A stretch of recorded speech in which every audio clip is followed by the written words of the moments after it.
Have you ever opened something so small, just a folded piece of paper, and found that it carried the weight of your entire life inside? Not money, not riches, not even a secret, but words. Words that burned, words that healed, words that stayed. This is the story of a man named Daniel.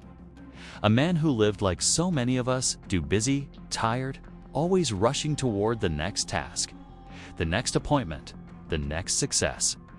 And yet, all of that would come crashing down the day he opened one simple letter.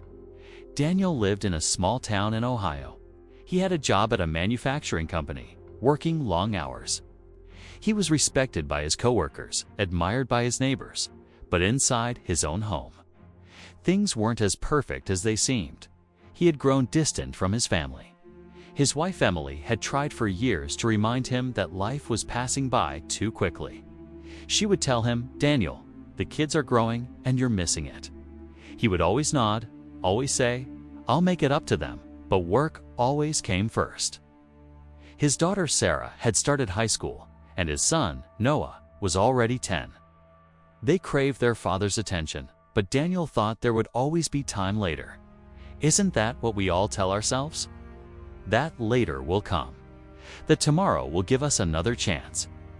One evening, Daniel came home later than usual, his tie loosened, his shoulders sagging, his briefcase heavy in his hand. The house was quiet. He expected to find Emily in the kitchen, maybe Sarah working on her homework, Noah playing with his toys. But instead, he found nothing but silence. He walked into the living room, and there, on the coffee table, was a single envelope with his name written across the front. To Dad. The handwriting was shaky, uneven, but familiar. It was his daughter's. At first, he smiled, thinking maybe Sarah had written him a note.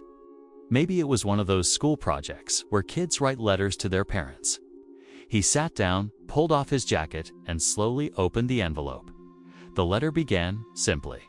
"Dear Dad, I don't know if you'll ever read this, but I wanted to write it anyway.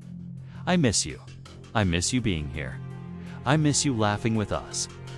I miss you asking about my day. Sometimes I feel like you're here in the house, but you're not really here. You're always tired, always busy, always somewhere else. And I wonder, do you even see us anymore?" Daniel's hands trembled as he read those words. His throat tightened and he swallowed hard, forcing himself to continue. "Sometimes I sit in my room and think about what it would be like if you came to my school play, or if you cheered for me at my basketball game.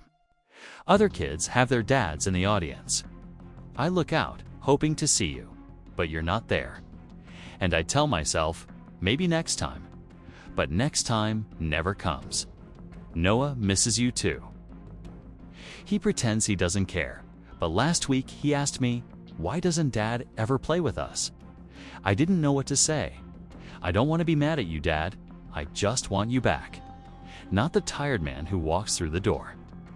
I want the dad who used to tell us bedtime stories and make pancakes on Saturday mornings. Please, Dad, don't let us become strangers while we're still here under the same roof.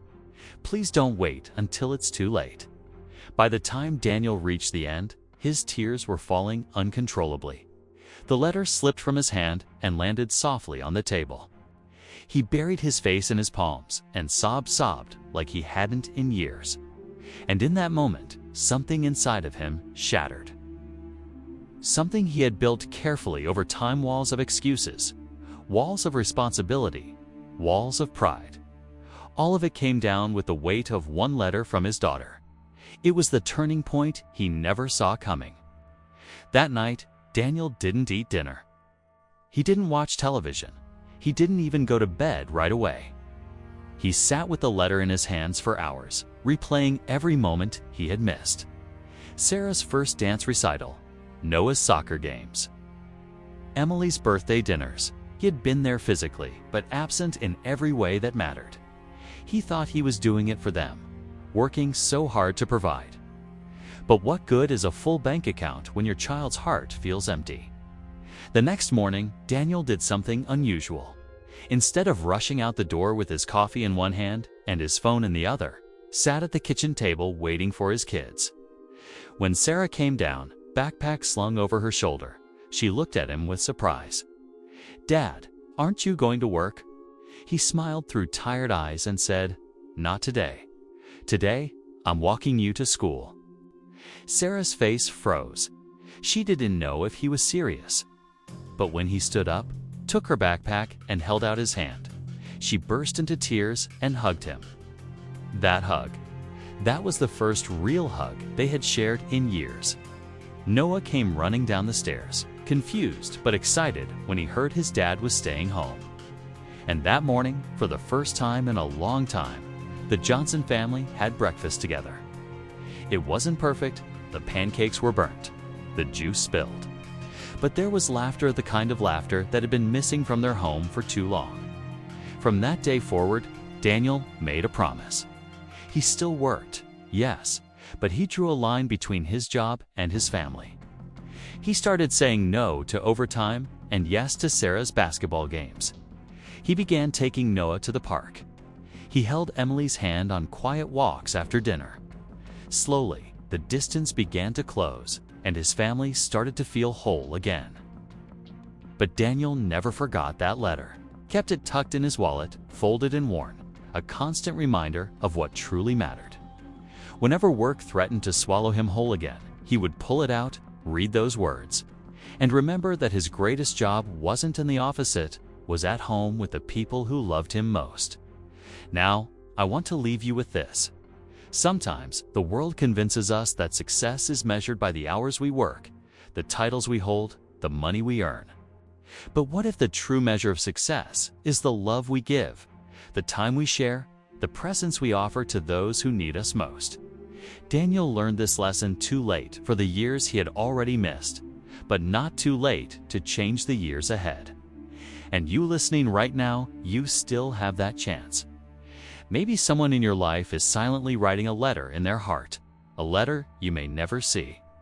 A letter that says, "I miss you. Please notice me. Please be here." Don't wait for the paper to arrive before you open your eyes. Don't wait for regret to teach you what love has been whispering all along. Because one day, when all is said and done, it won't be the promotions or the paychecks you remember. It will be the laughter at the breakfast table, the cheers from the sidelines, the quiet hugs at night. Those are the treasures worth keeping. So ask yourself now, who in your life needs you to be present? Whose letter might you be too late to read? Make the choice today. Be there. Love louder. Live deeper. Because sometimes all it takes is one letter to remind us that time is the most precious gift we else ever have. And when you finally give that gift to the ones you love, their tears and yours will never stop. But they will be tears of healing, of joy, of love that was finally found again.